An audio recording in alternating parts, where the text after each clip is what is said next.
That was John Black, Super Chemist. I think this is part two. We're talking about the World Bank. We were talking about they sent in a CIA agent, Kermit Roosevelt, to get rid of this guy who's in charge of Iran. That was like a really good, like Gandhi. So they sent the CIA in to kill Gandhi, basically. Uh, and he did whatever he did. I think he started the coup. He went to the opposition to this guy, funded him with the $1 million to get weapons and that, and then they took over the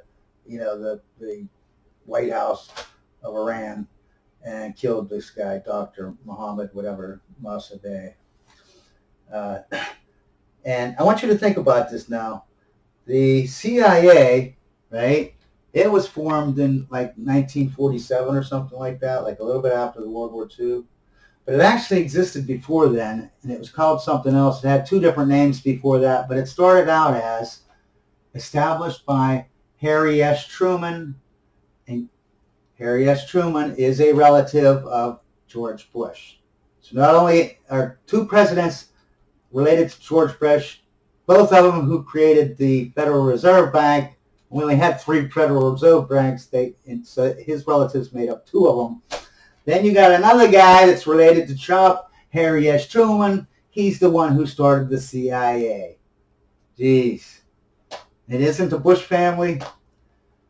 So anyway, it was started January 1946. This was the direct predecessor to the CIA, and it was called the National Intelligence Authority. So this was, first they're dealing with World War II. Right after World War II, it's 1945. We're talking about 1953. It's like 7 years later. This is kind of new, doing the CIA stuff. The World Bank. The World Bank was, I forget when the World Bank came up, but anyways, so I don't think they tried this with the CIA guy before, because they were pretty impressed by it. So anyways, let's see. No more CIA. Oh, okay, and then so they started doing this, regularly with this, the economic hitman, and then they send a jackal, but not to kill him, just to take over, and you know what I mean. They figured no more sending in the CIA, because in case you get caught, plausible deniability or whatever. So they started sending CEO type, not CEOs, but corporation people that work for the corporation, not for the CIA. This is the World Bank and the CIA. They're a marriage between each other. One wants to do black ops, but they don't have the money because the government won't fund them. So they need money. They have black ops. The WEF, or the the World Bank, they have a lot of money, but they need black ops people. So they're just perfect together, man. They're perfect, and they both want to screw over societies. They want to destroy societies so that they could take over their oil. But anyways, here's another one. Jacobo Arbenz Guzman, 1951 to 1954. Okay, this was a country that Guatemala and the United Fruit Company, because it's always about these corporations, man, or the World Bank. But anyways, the United Fruit Company was in there. They wanted all the, the land, and their fruit company. They want the fruit. They want the, you know what I mean. But they want everything too. They always want everything. They want the oil. They want the metal. Anything they can get, just rip out of their country, they take. But anyways, this guy Jacopo or whatever, Guzman, he said, he can't believe it, but he said he wanted to get the land back into the people's hands. How dare him think that, Guatemalan people should, profit from their own land. Like, how dare him? So, the fruit company, right, the United Fruit Company, they did this big campaign in the United States, right?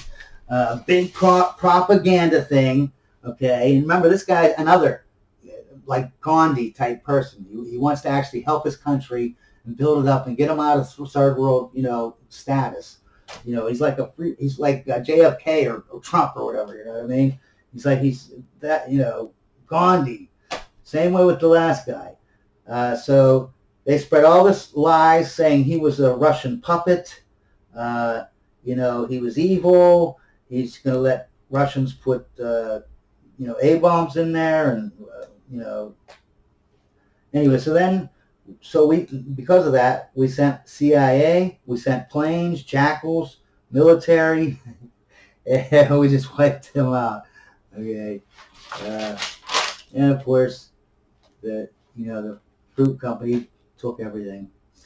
So, how about this? Ecuador, 1981. Okay, James Roldos Akeleri, 1979 to 1981. Ecuador resources are for the people. That's what he said. He had the audacity to say that Ecuador resources are for the people, the Ecuadorian people. Like, what a moron. So they sent in an economic hitman, right?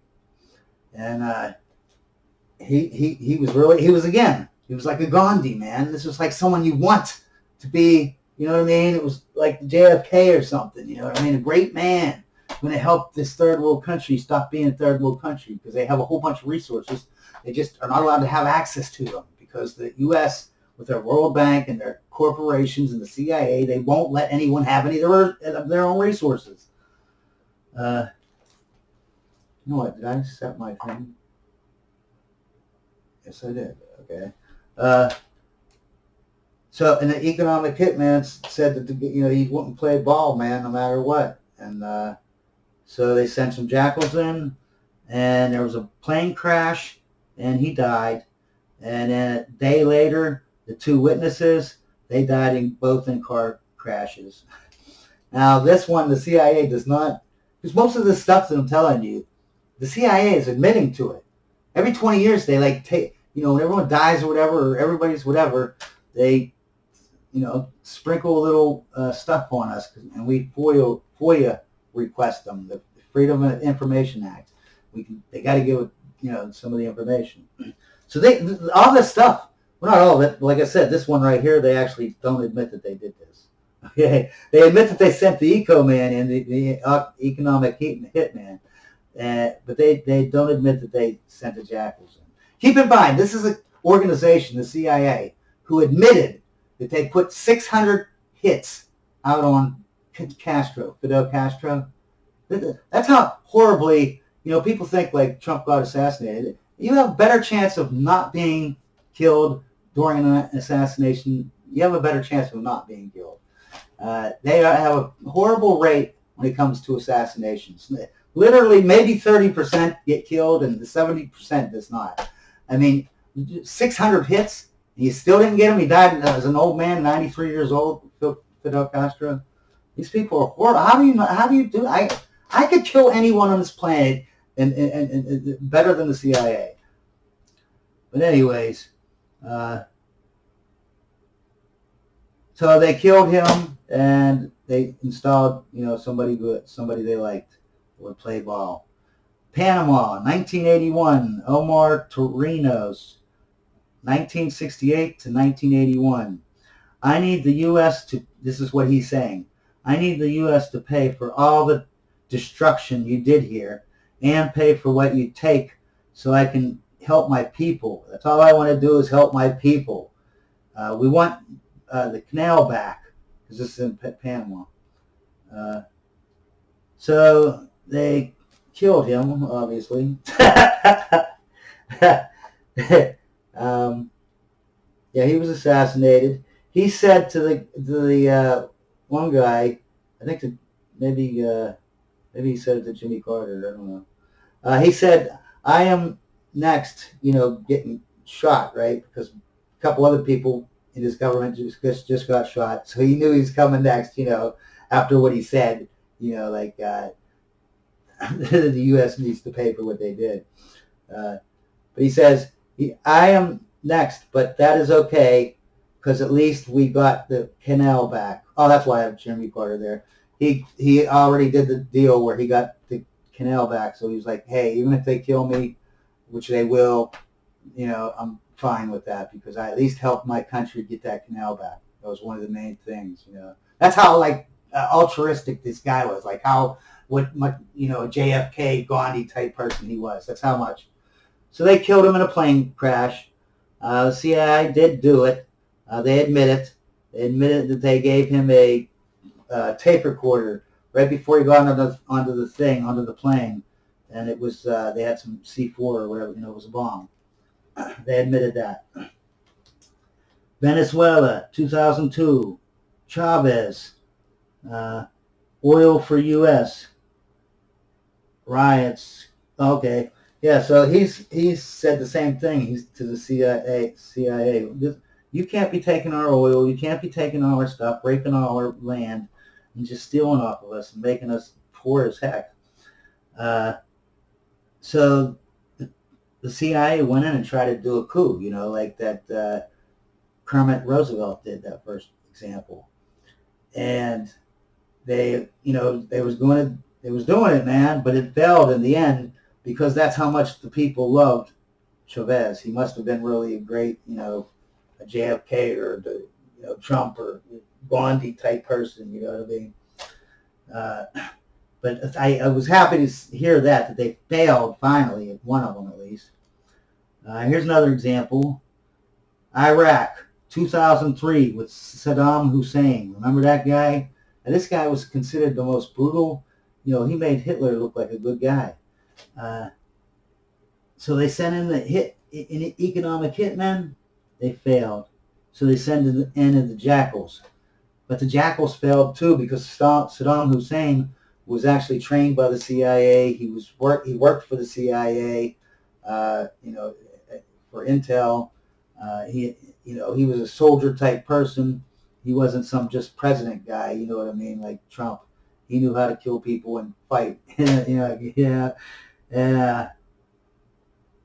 But he was a horrible person. He'd drive around, him and his sons. They just drive around, just pick some women up, take them home, rape them, kill them, torture them and stuff. They were really sadistic. But the CIA loved Saddam, man, because he was strong and he could control all the players. Keep the gas pumping, cheap gas, which is what they want. His own people, keep them under control. The Kurds, the Iranians, he could keep everyone in check and keep the oils running. So they really wanted him to be in there, okay? So they sent in some troops right after the jackals failed, and the troops took out all the military. But it left Saddam alive. Saddam was still alive. And they were thinking, well, now we sent him a message, because we really want him to be, the guy. He's great. But after we killed all the whatevers, he still didn't, even though we took out his whole military, he was like, no, man, you can't control me. So they sent in some more jackals again, and they failed again, because of course Saddam, you ain't going to kill him with some jackals. So then they sent up military in a second time and just killed everybody until they got, Saddam Hussein. And of course, Halliburton, which is run by the Bushes, the Cheneys, they're always, they CEOs there, and then they go into be vice presidents, then they go back to CEOs, and then they come back, they're Secretary of Defense or whatever, So yeah, they have the oil things. They have oil things over in Iran, the Middle East, the Kuwait thing. Yeah, that was all. They just was stealing all the oil, man. But they're creating an empire in secret, unlike war.